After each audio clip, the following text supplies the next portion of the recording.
Hello and welcome to Let's Argue with Jay Playhard. I am your host Jay, and today I've got a very special guest, good friend of mine by the name of Jamal Cain, Bay High assistant basketball coach. What's good, brother? What's going on now? Thanks for having me. Hey man, just to let you guys out there in the world know, me and Mr. Cain, we are actually god brothers. Yes, you know, we grew up together all the way up from elementary school all the way up until now, man. And we used to sing together in New Gulf Coast Choir. So if you are from Panama City, Florida, you know that name. Everybody know that name. Everybody know that name, man. Shout out to the Grady's. Michael and Michelle Grady of New Gulf Coast Choir, man, teaching generations and generations of kids like us how to be great people. You know, I obviously I didn't listen.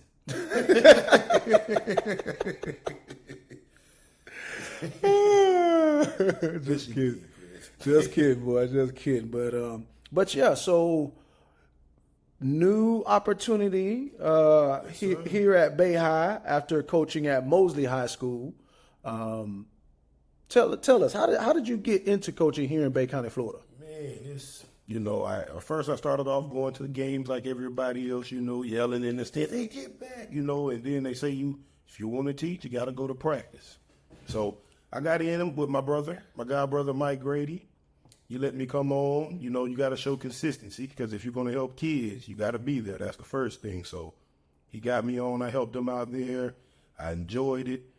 Mike Godfrey was there with us. We had a couple others, and, you know, we were pouring into the kids then. You know, Grady ended up stepping down, getting the AD job, and didn't know what I wanted to do. I didn't know who they were going to hire. So, you know, just a waiting process. Then Coach Memon was my assistant. Shout out to Michael Memon, who I love. He reached out to me once he got the Mosley job because he was at the Bozeman before then. Okay, this is Dean Bozeman High School for those of you that aren't from the area. Yes, sir. So he texted me, "Hey, Cain, I'd like to know if you like to come help me." Reached out, you know, said, you know, I know I assisted with you. We were, I was your coach, but like when you were in school, I would love to have you on my staff. You know, come help me out. So I thought about it. Texted my boy Mike Godfrey, close friend of mine, to see, "Hey, Godfrey, Coach Memon wants us to come on board. You know, come help him out." Godfrey said he was down. Went over there with Coach Memon, and the rest is history. I've just been involved, so you know, I've just been around the game. Good people, good coaches, and I'm still in it. There you go. So for the people that don't know, Jamal, you were a good player too at Bay High. So I was pretty decent and had some good teams. What sports did you play with, when you were at Bay? At Bay, I did basketball, football, and I did track.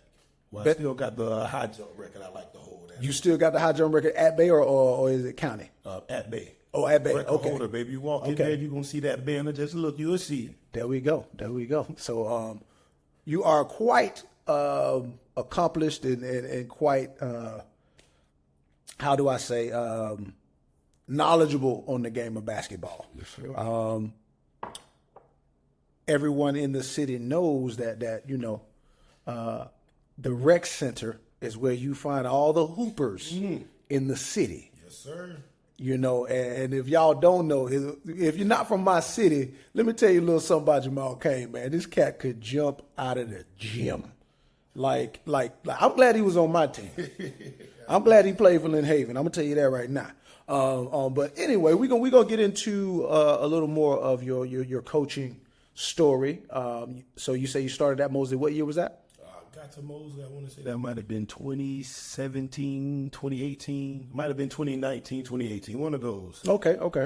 Me and Coach Memon, we were successful there. I mean, we got lucky with a good group of kids, man. We had some dogs over there, but with those kids, they had what you call, you know, that desire to want to work, you know, every day in practice, compete, you know, holding each other accountable. And, you know, when you have good practices like that and kids who want to work, it was fun. You know, we went through some battles in 3 years over there. We went to 3 district championships. Were able to win 2 out the 3. I think that was for Mosley's first district championship that we got, I think, since like 92 with quite a while, since Fred Tremmel. Yes, sir.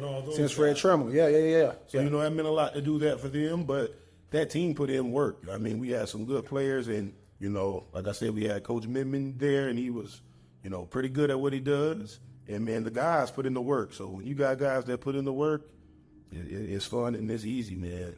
There you go. There you go. And just for the listeners, outside of Florida, Mosley High School in Lynn Haven, Florida is not, I don't want to say they're not known for basketball, because they do have a solid basketball program and they had that for decades.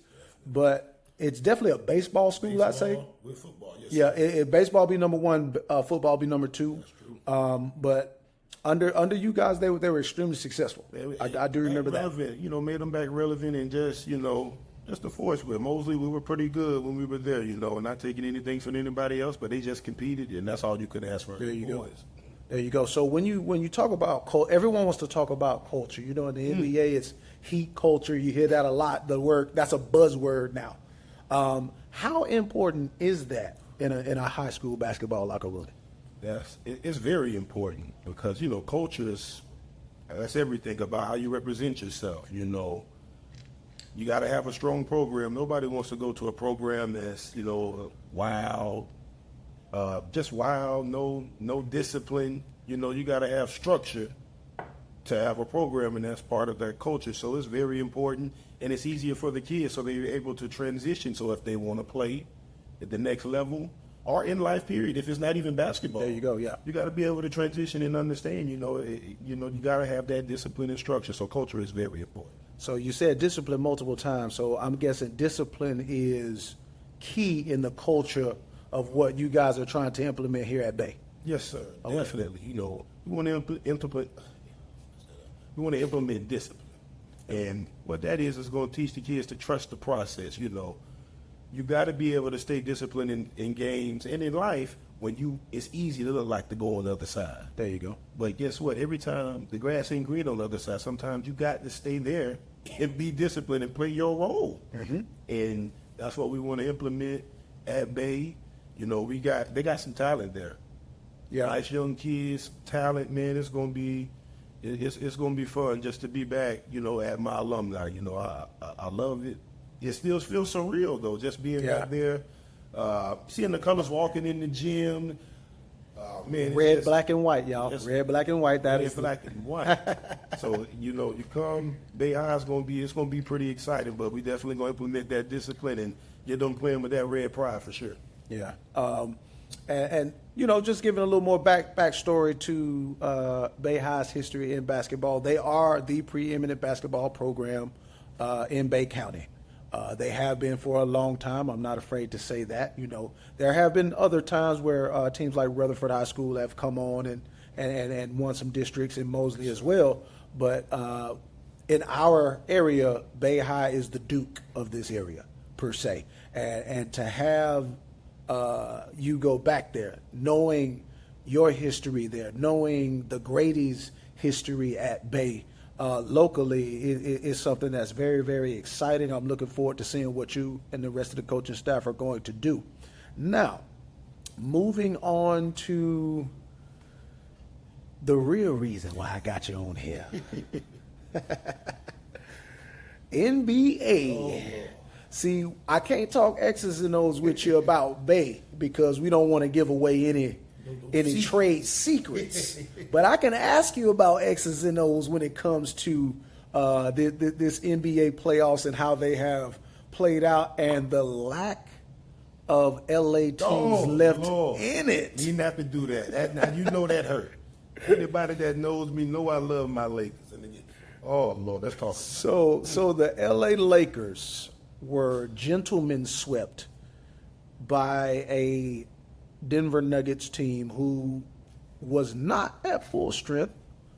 The Lakers were competitive though. The Lakers wasn't at full strength. Jamal Murray was hurt. I can't tell. Yeah, he had a couple game winners, didn't he? He's a dog.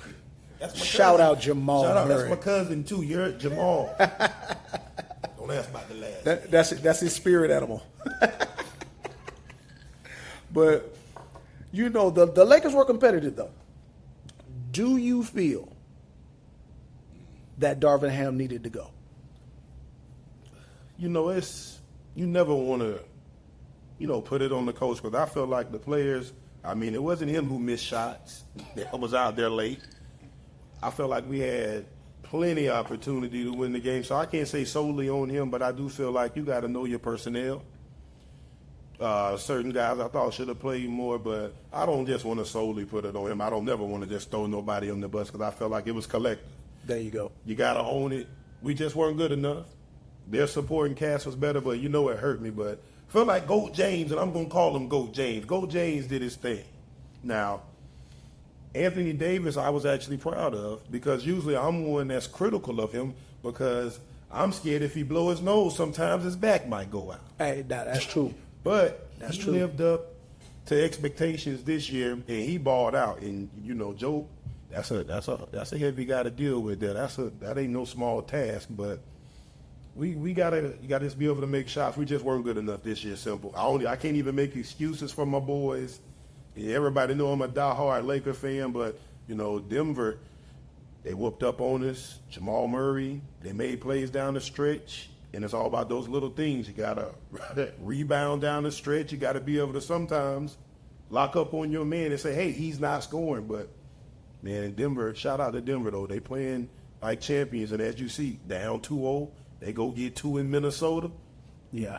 That's tough. That's a tough squad. And shout out to you because I just asked you a tough question as a coach to ask if another coach could go. So shout out to you. You handled that very well.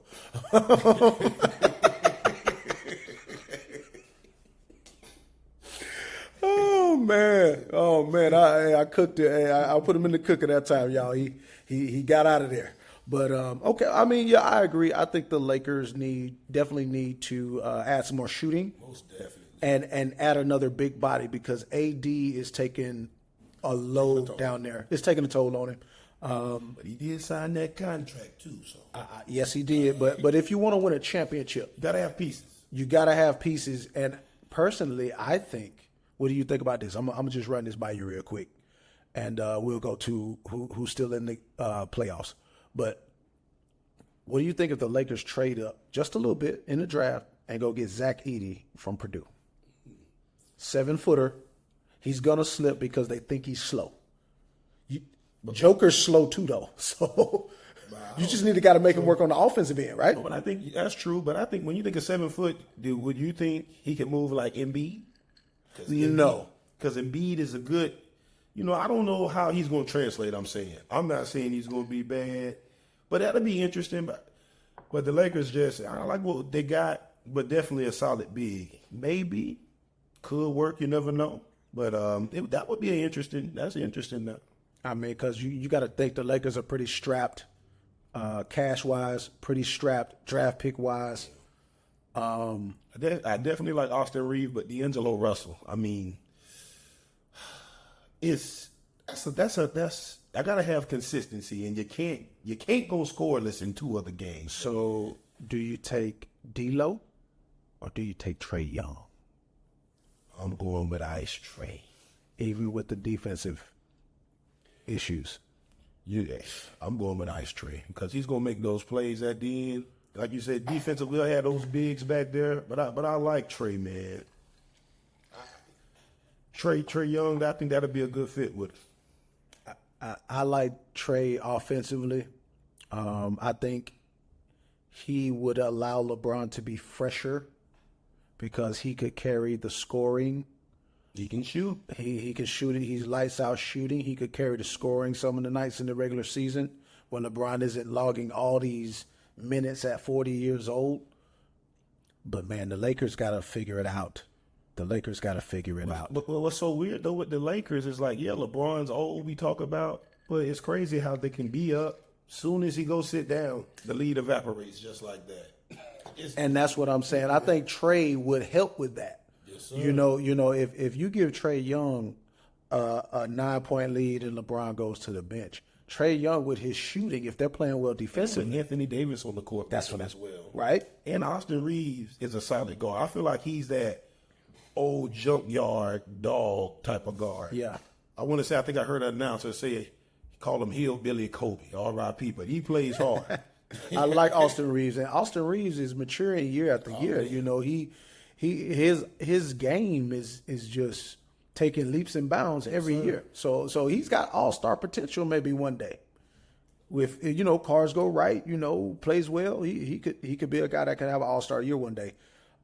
Moving on now, we're gonna move on from your Lakers. I know it's painful. We're gonna move on to the quarterfinals here in the playoffs. Tonight, at the time of this recording, we're recording on a Monday night. This will air tomorrow on Tuesday, but the Boston Celtics and Cleveland Cavaliers. This has been quite the interesting series. It's been a little more competitive than I thought it would be. Yeah. Of course, I can't go for Boston. I'm a Laker fan. That's not what that's law. But I'm not crazy either. Now you got to respect those boys. I'm gonna throw some numbers at you about this. So Boston is ahead in this series, 2-1. Game 4 is tonight in Cleveland. So I'm gonna give you some of these some of these odds here on ESPN Bet. What's the series in that? The series is 2-1. 2-1. Boston grabbed game 3. Yes, sir. Against Cleveland.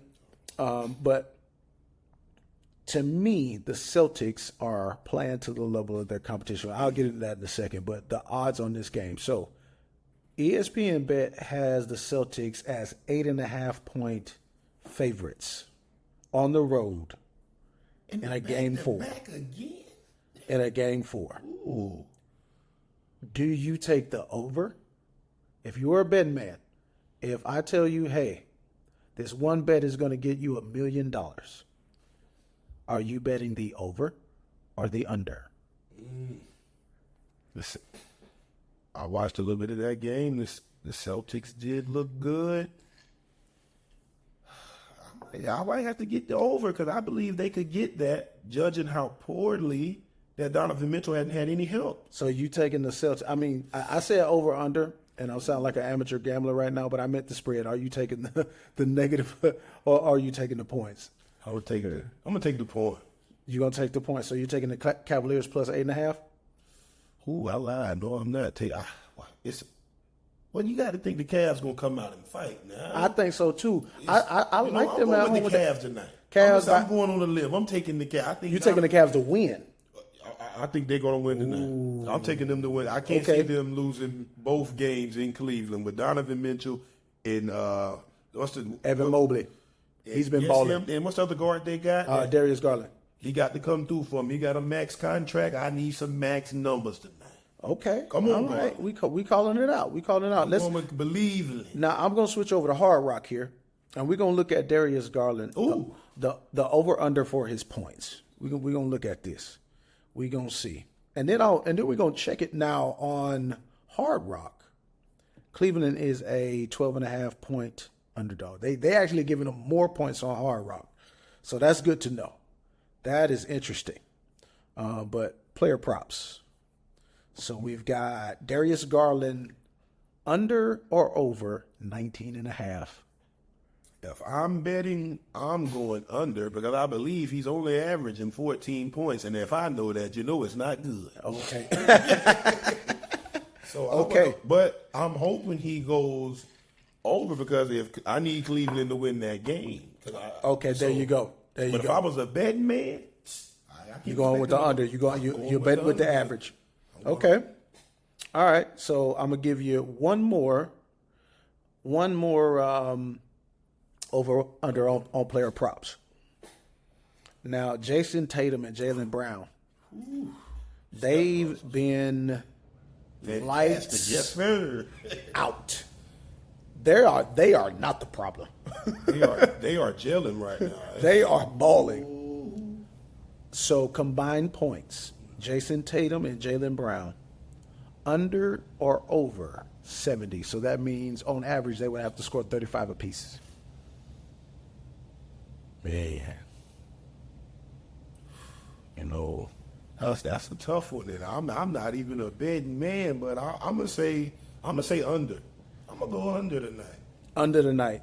On the road, I can see it. I go under 2 because I felt like they played really well that last game. Somebody gonna have a slump, one of them. Yeah. Now I have been wrong before because I also said that Golden State wasn't gonna come back. I mean that the Cleveland wasn't gonna come back down from 3-1, and I couldn't believe that in 2016. I know you was. Oh, I don't think anybody could believe it. So I see Stranger Things. All right. So who do you got to win the entire series, Boston or Cleveland?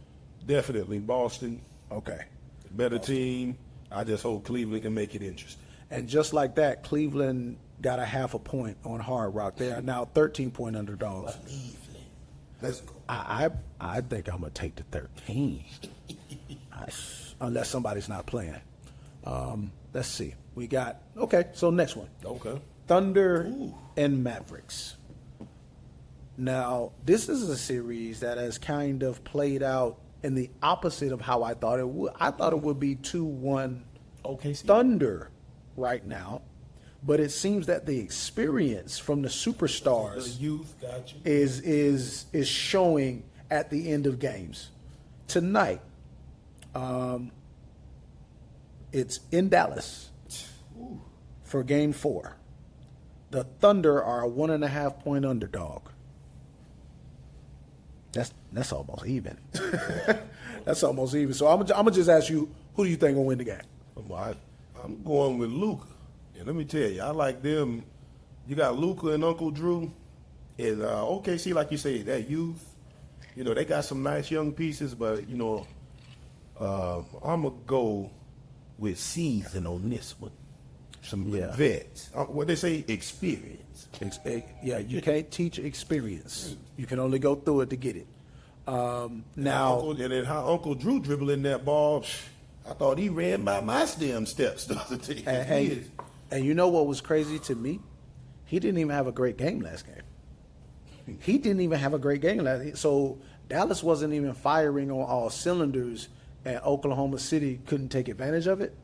So, I mean, I said early on this was going to go 7. I still think it could go 7, but the Thunder have to win tonight, right? They don't win tonight. I like Dallas to close it out on the road. I agree. I feel like Luka, for some reason, plays better in hostile environments because he's like a little mini Jokic. He's like a guard Jokic. He play at his own level, not athletic. You know what he's going to do, but he can make tough shots, and I'm pretty sure he practices that shot a million times. Like the thing about Luka, they said he was upset that he didn't get the MVP. Ooh, I didn't know that. And so that game two, there. that game 2, he put on a show in that first half, if you remember. And it seems to me that Dallas is dangerous. And it also helps when you add, you got Kyrie Irving. That's a perfect person to have to be a 1-2 punch. I mean, but other than the 40-point game, he really, now granted, he dropped 40 on him.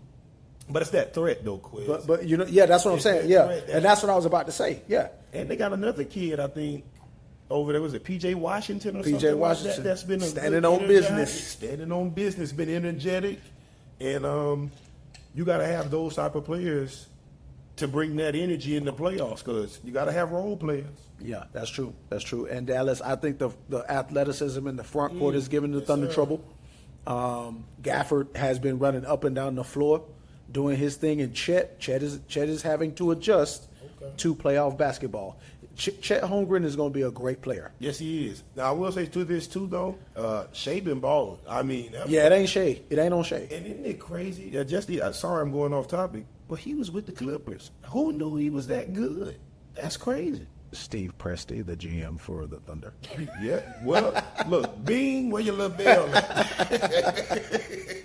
Bing, you right.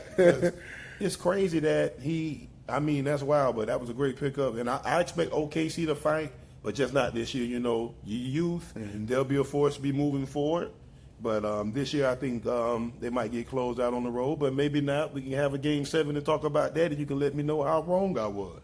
I thought the Thunder would take it in Game 7 because Oklahoma, it's so hard to win in OKC. But I'm starting to see that the older superstars are starting to put their fingerprints on the series. Kyrie may not have a great game scoring, Still had an impact though. but he's still facilitating. Yes, sir. And he's still being aggressive. So, I mean, and Luka's Luka. They have no answer for Luka right now. Yeah. They have no answer for Luka right now. So I'm gonna go Dallas tonight. Okay. To go 3-1. All right. Good.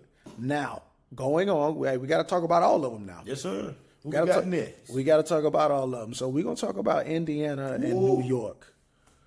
A series growing up in the night. If you grew up in the AJ Miller '90s, versus the Knicks. Pat, you know what I'm saying? That's Like huge, this was can't miss basketball. So I was excited for these two to match up just for nostalgia reasons. History. Yeah, the history. It seems to me that New York is slowly starting to run out of gas. The depth is starting is starting to hit them. You can see the wear and tear. You can see the now you see the importance of why they say you got to have depth. If they lose this series, I'm going to go back to Game 3. That was a critical one. If they win Game 3, even if Anunoby goes down, I think they could probably close. They could have probably closed out tomorrow, but tomorrow has now turned into a must win. It's depth. It's Game 7 from here on. You got to win this one if you New York. But New York, I like them to win it. I like the guards. I mean, like you said, I know you say the depth. That's been wearing a toll with fatigue, but Jalen Brunson showed a heart of a lion. Josh Hart, DiVincenzo, what's his name? DiVincenzo. Him. They got some people with some grit, some fight, but man, Halliburton, man, I knew he was, when they was talking about his name, this kid, hey, good Lord, he has been balling and has answered. I mean, he's making a name for himself, and that's what the playoffs are about. But I just didn't realize, man, he's been a surprise to me, like just how consistent and just dominating. Like he can put the ball in the basket. Yeah, the biggest thing to me was Jalen Brunson getting hurt, and OG was the one that they couldn't afford after Jalen Brunson was compromised. It's looking like OG may not be able to go. Because of the hamstring. It's looking like he may not be able to go. It's obvious Jalen is hurt. They're not healthy. And if that's the case, I think maybe the energy in the Garden could push them through to Tuesday. Gotcha. But if they don't get healthy soon, Indiana's going to overcome them with the war of attrition. Yeah, push. Yeah, you right about that. You gotta, like you say, you gotta get some rest because that's key. But they are banged up pretty bad, so that's gonna be interesting looking moving forward, and that could cost them. They can't lose tonight and go back to Indiana. It's in New York, correct? Yep, series tied 2-2. They cannot go back down 3-2 with that crowd waiting on them in Indiana. At home, they are 2.5-point underdogs. Ooh. On ESPN Bet. Now on Hard Rock Bet, they are also 2.5-point underdogs. So that line is staying pretty solid across the board there. So I just. Well, who you taking tonight, Quinn? Who you taking? I'm taking the Knicks. I just can't see them losing in their building. I feel like that crowd, the energy, Bernard King in there gonna give them something. Spike Lee in them. He said Bernard King. Oh man, that's a name I ain't heard in a long time. But I think I'm gonna go with the Pacers, man. Ooh. Here's the thing: Nembhard is long and athletic, right? He is matching up with Jalen Brunson, who is compromised and who is their number one option. No Zach Randall, no OG Anunoby. Oh, who else is there? I mean, DiVincenzo can ball. Josh Hart can ball. We're not saying that, but who gonna ball in the second unit? Like they don't have a second, and they getting killed. TJ McConnell.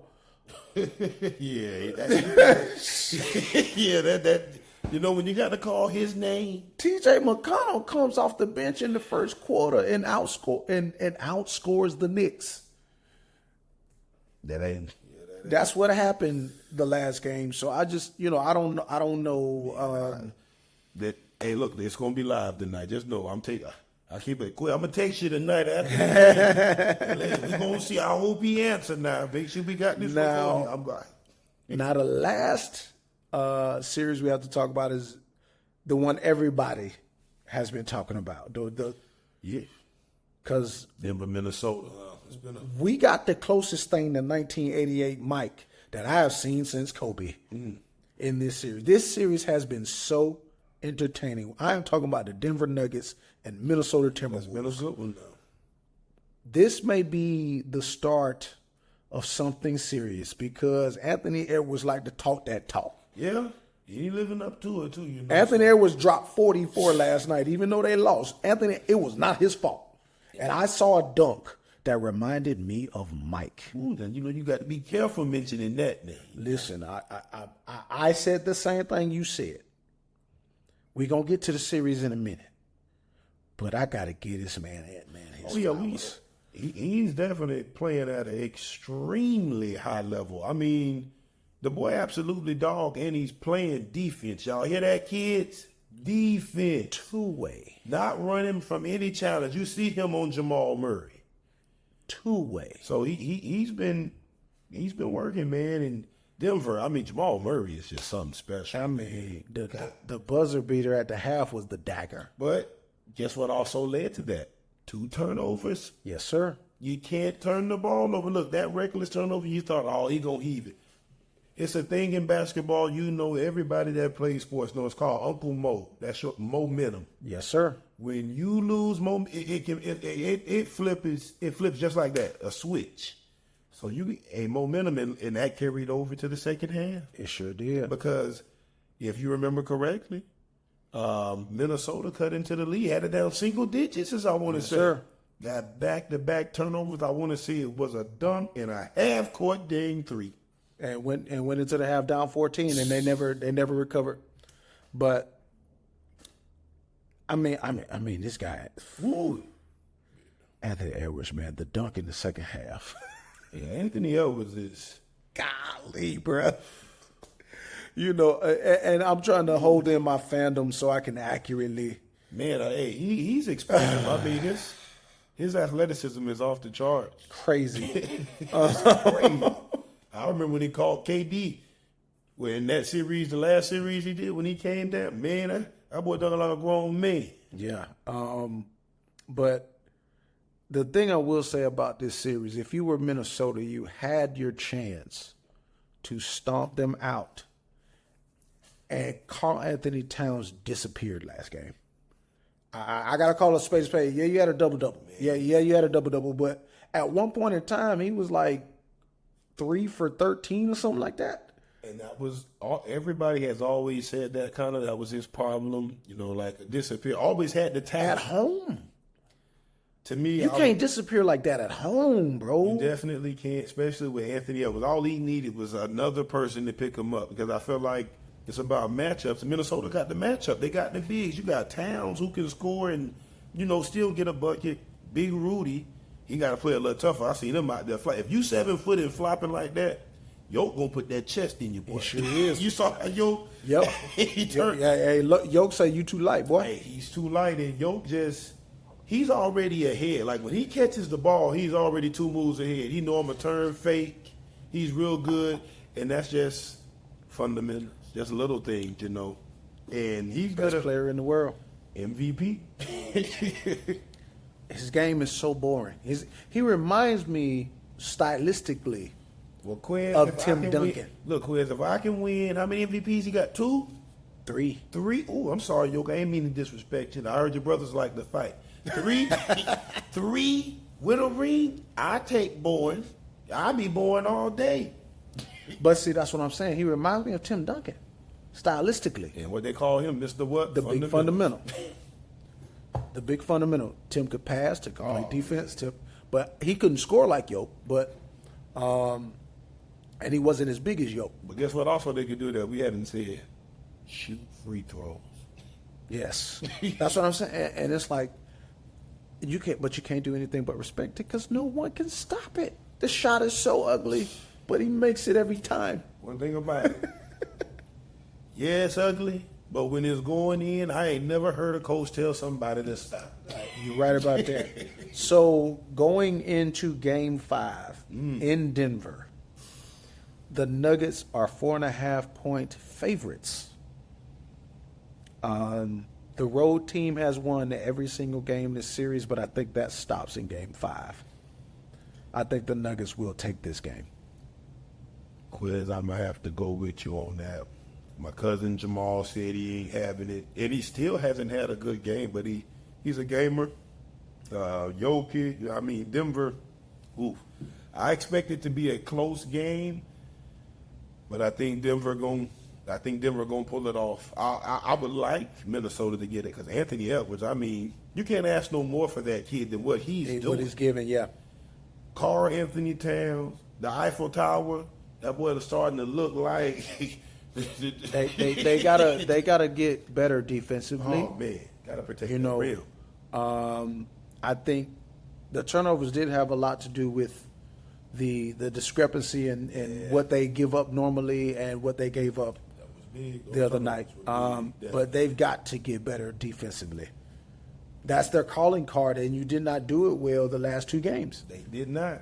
So I'm looking for that, but I'm starting to get worried because I did pick the Timberwolves at the beginning of the series to win it in 7. But tell me, did you expect Denver to win both games in Minnesota?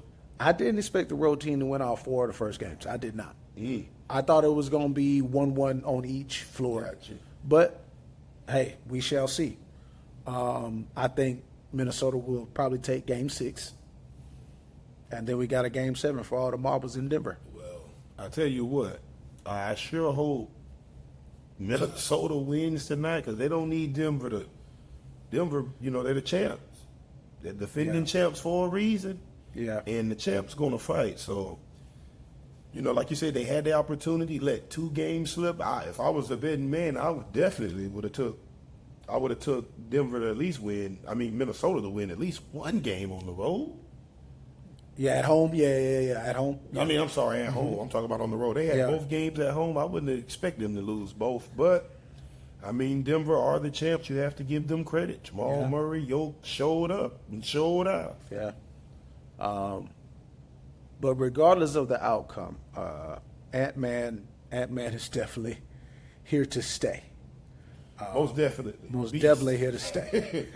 He is the real deal. Yes, he is.